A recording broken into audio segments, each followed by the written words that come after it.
in the United States and that it would be blamed on Osama bin Laden, but he was literally the scapegoat that was being used, not truly behind the attacks. So that, I mean, just a few months before the events of September 11th, and then of course Bill's life cut short shortly thereafter.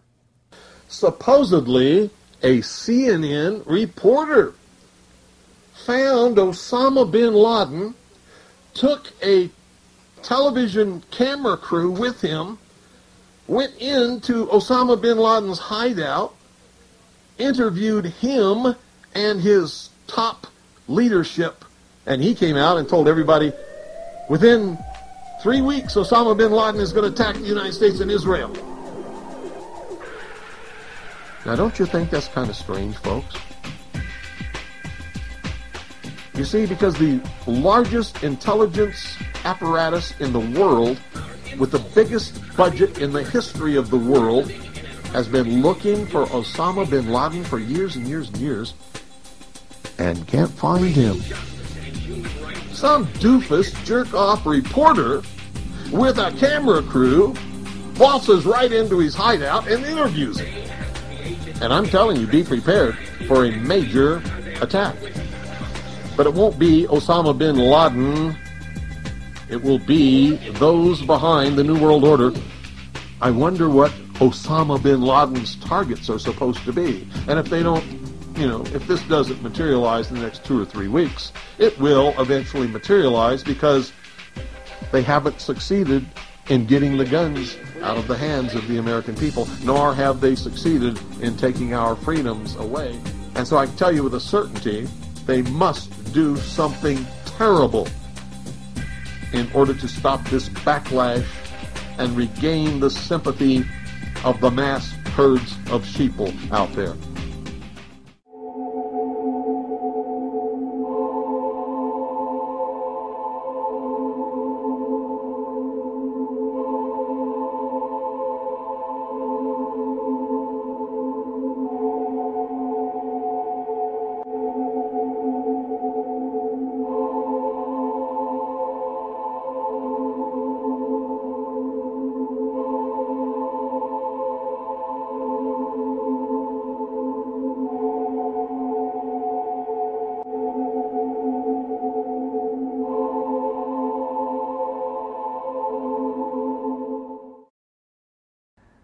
Bill heard the commotion out here, just the ruckus, because the noise that comes up the road, being so rough and stuff.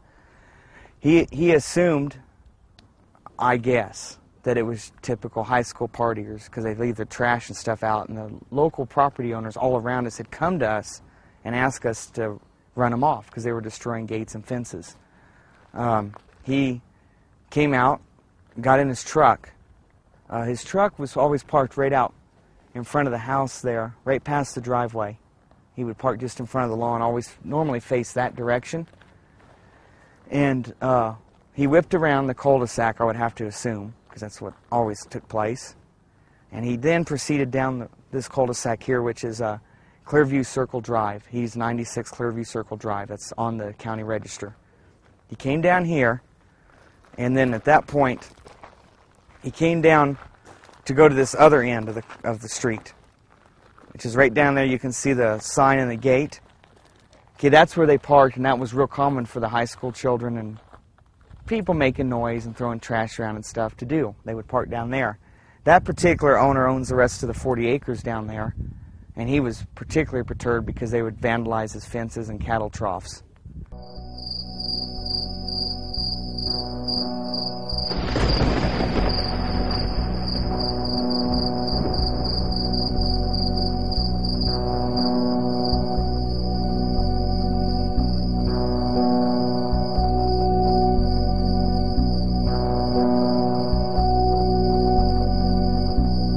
Bill proceeded up this road to this cul-de-sac here where the truck was parked. It was unmarked. No one was in uniforms.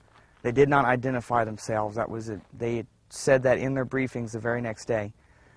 They were parked here. They intentionally had a vehicle with an incredibly loud stereo system, and they made a lot of noise themselves, hooting and hollering. Bill came down and told them, this is based on the law enforcement people that told me this, that were involved that night, Bill told them if they didn't leave, he was calling the police, and they shunned him on. So he then turned around to go back to his home up there and call the police. Now, at that point, they were here, and he just basically turned right there, just out on this lot a little bit, and went on back. Right here out of this juniper was the spot. I was told by law enforcement officials that the first deputy came out right at Bill's truck, because he was cruising along slow, watching them more than likely in his rearview mirror, me knowing him very well, to make sure they didn't follow him back over there. He came out, and this is the point where Bill knocked him off sheerly with his arm, not ran over anything. That guy basically just landed on his butt because Bill hit the gas. So he made this little curve here, and this is where he stopped. At this point, according to law enforcement officials, from their briefing, and then plus people on site right then, when he stopped, one more person approached the vehicle, but not running. And that's when he did the open hands thing and a sign of, like surrender or whatever.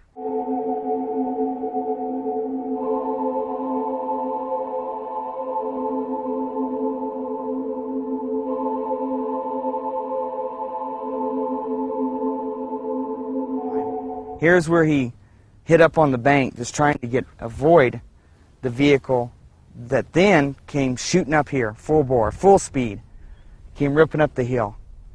So obviously the people at the end had communications with people down there on the road. Must have verified that Bill had turned around coming back to his house. So they came zooming up here in a vehicle. He's avoiding them. He comes up on this bank. It was testified as that by the law enforcement reports, as well as the evidence on his vehicle that is what happened. The exhaust system was tore off the bottom. He then proceeded right there past the small elms and the driveway to the front of his yard.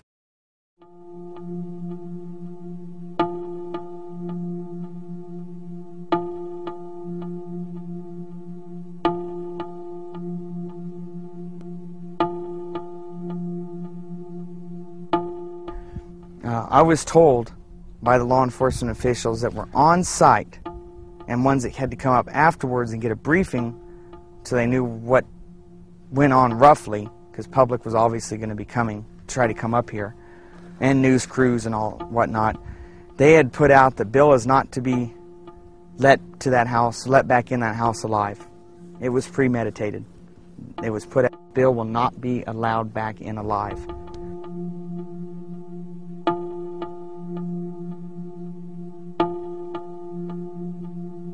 Right here at Bill's home is where he pulled up.